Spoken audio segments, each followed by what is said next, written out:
Hi, my name is Antonis and I'm the iconographer in this video. Today I want to welcome you all in this video where I paint the Holy Face of Saint Minas, and I will share with you the key moments of the process. But first let me just tell you about my second channel here on YouTube. It's called The Icon Slide, and it's dedicated exclusively to iconography, the techniques and discussions on the sacred art of the Byzantine painting. So if you are interested in icon painting, check this channel. There is a description below and a link below. There are already some videos there for you to see. And of course I will continue posting here on painting the light iconography videos.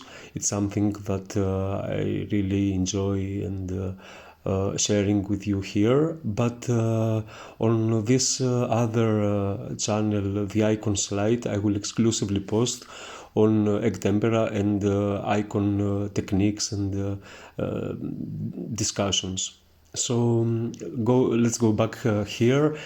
This, as you see, I've already transferred my drawing on my wood board, a board that is prepared with rabbit skin glue gesso, and I have transferred my drawing, and now I've already painted the background and start filling the areas with color.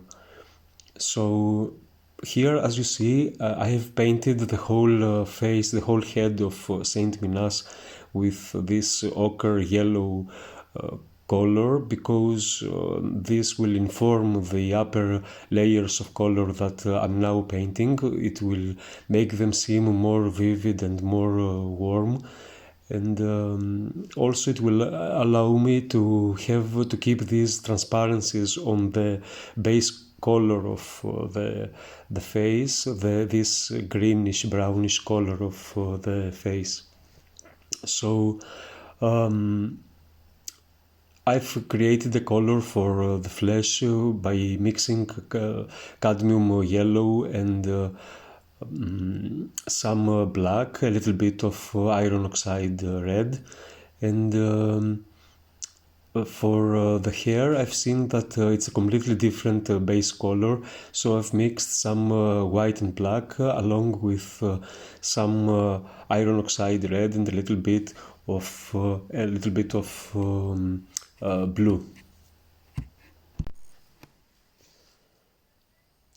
So with this color I will paint the whole area of the hair and the beard, and I will keep this transparent element that gives me. So you see how nicely the yellowy beneath layer informs this area and how nicely it looks. Now, my approach to this icon painting is a more painterly one.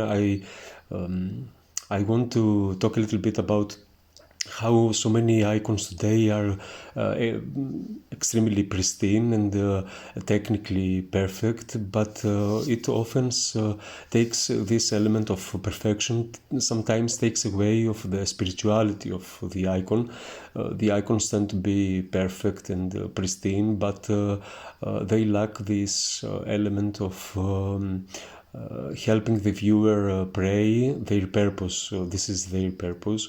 So I've noticed that many icons of the past have an element of imperfection, let's say.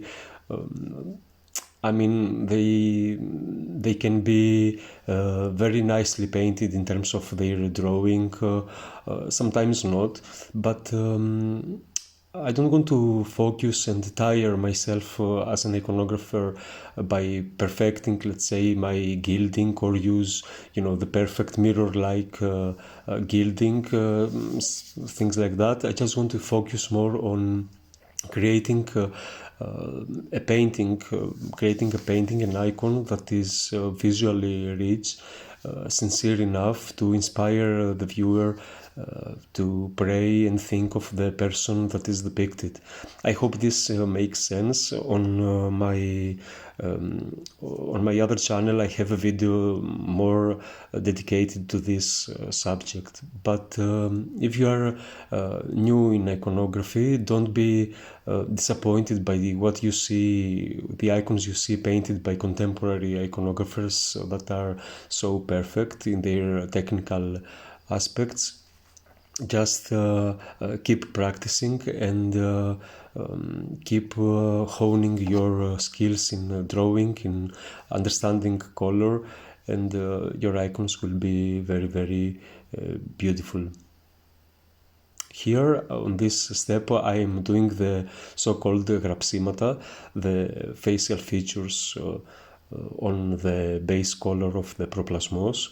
And this is a step that I dedicate a lot of time, because I believe that by the end of this step there has to be some sort of volume happening. I don't just paint the features and that's that. I try just by painting the shadows on the base color to create a sense of volume and sense of visual richness. So take your time when you paint these facial features. Try to create colors for those that is not extremely dark in relationship with the base color, and little by little create this effect of shadow and light before even adding any light, as I'm doing here now. So now for this light color that I'm using for the shapes of light, I've mixed some titanium white, a little bit of cadmium yellow, a little bit of red, and some black, just a little bit of black. I don't want this first color to be extremely high in value, extremely bright. On my palette it seems very dark. It's a dark color here. And when you place it on the proplasmo, because the base color is so dark, it has its brightness. But in reality, this color that you see me now applying is not very bright. And there are some variations on its hue. It can be pinkish, it can be greenish, cold a little bit, it can be yellowish, this first color of light. So it's up to you to experiment and discover what is best for you to use here as a color. I don't have a specific recipe for this, for my colors. I vary those every time I am painting an icon.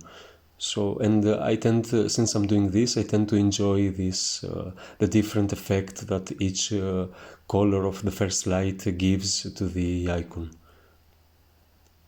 Hi, I'm Antonis, and I'm proud to present you my online course in iconography, Paint an Icon with Me. This course will help you become a better iconographer, and it will help you be more confident when talking and presenting your artwork.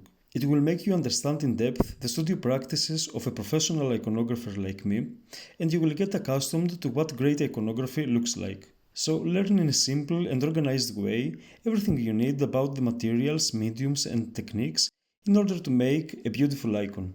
Paint with me the icon of Christ and learn how to paint better any icon you wish. I will see you at the studio. As you see, I'm using the brush relatively freely here. I'm not very diligent, let's say, in applying these shapes of light. I try to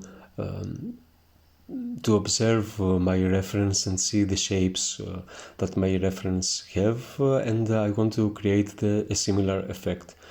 I don't want these shapes of light cover all of the base color. I want to keep them in their right shape. And by the end of this step, even without adding any in-between blending colors between the first light and the base color, the proplasmon, by the end of this first step, I want to have some sense of volume, even without adding any in-between colors, as you see here. And it already has a very nice feeling, this icon. It feels already that it somehow works. If I had the guts, I could really leave it like this, paint the highlights on top, and that's that. But I will do some blending, as you see here. So I'm creating an in-between color by mixing some base color along with the first light color, and also I will add a little bit of cadmium yellow just to brighten this in-between blending color here, and I will do the blending by painting with these deft brush strokes with a color that is, as I said, in between, but also relatively thin and enjoyable to paint with.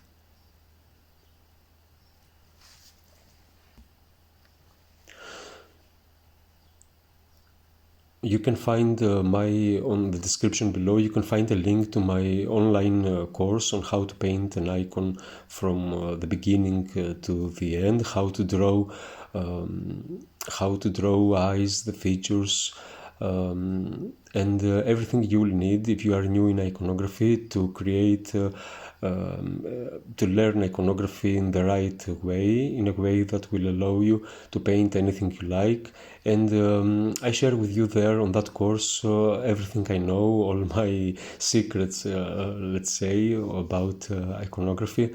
You can check this. It's a bunch of 25 videos and a folder of reference photographs. And you can go deeper by checking and seeing that course of mine. Anyway, back here you will see how this blending is happening little by little. I go back and forth according to how it needs to be blended. I am playing now in between the first light and the base color, creating in between colors that will allow me to create this beautiful transition between the light and the shadow.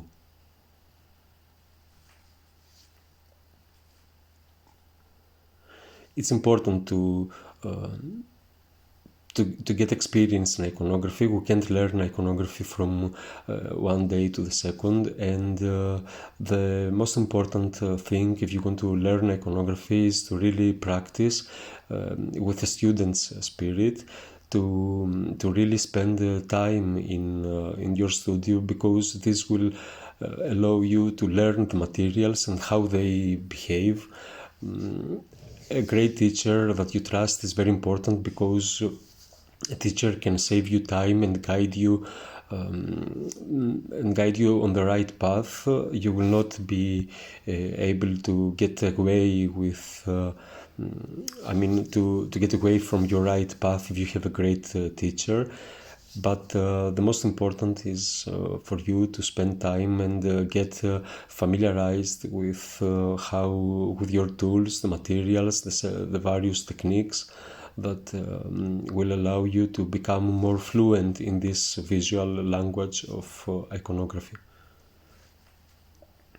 So now I'm still on the first light. I haven't added any highlights yet. I'm just trying to establish this first light. I'm done with most of the blending, and it does look interesting.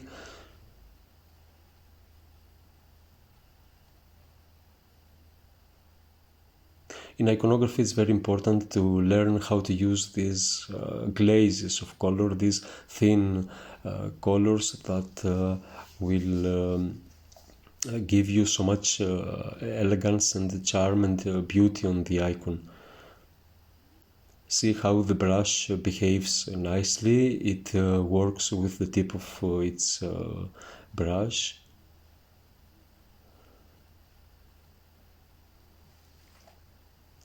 And now I'm doing these ψημιθιές, these highlights, as you see.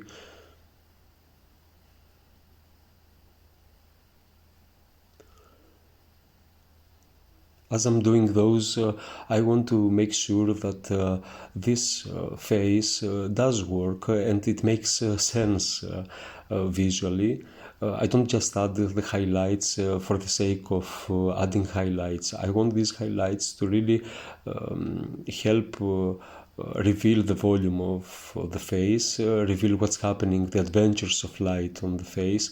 And it's important to step back a little bit while you are doing this and see how they work, if they are doing their job. We often see icons where the highlights do nothing for the icon. They're just, not even decorative. They're just added noise because the iconographer doesn't really understand what's their purpose, to light further the face and to reveal the volume and the folds, the adventures of the face.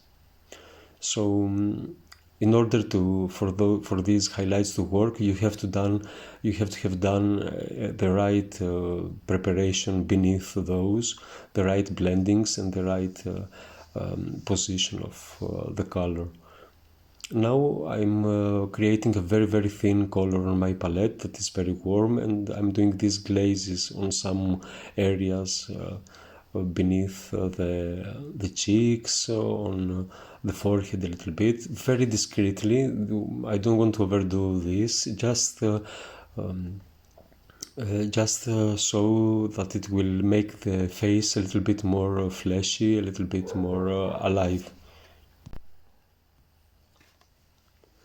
Again, we are not robots, and of course our icons will reveal that through our brush strokes, that they are not perfect. I don't like decorative brush strokes. I want to feel that there was a human beneath the icon painted, and I really like these brush strokes when they are not, let's say, perfect. Of course, we have the Cretan tradition, which is focused on these perfect highlights, and this is beautiful, and I admire this. It's something that I've practiced for years on that, but I also like to see some painterly aspect on the icon painting. So now I'm doing the first light on the hairy parts of this face of Saint Minas. So I am placing these shapes of light in a way that will reveal the volume of the beard and the hair. And I'm doing also a second highlight here that will further reveal the shininess and the volume of the hairs. So thank you so much for being here. I hope this was informative a little bit for you. I want to thank all my Patreon supporters for giving me really the chance to create and produce these videos. We have those beautiful live streams where we get to meet and share our work on Patreon, on camera. So if you are interested, make sure that you check my page there. There is so much exclusive content going on there. And here, as you see, the face is almost done. I really like how the hair have come along, and this contrast between the brightness of the hair and the dark, let's say, aspects of the face. So thank you again so much. Stay healthy, stay creative, and I will see you soon with another video here. Bye.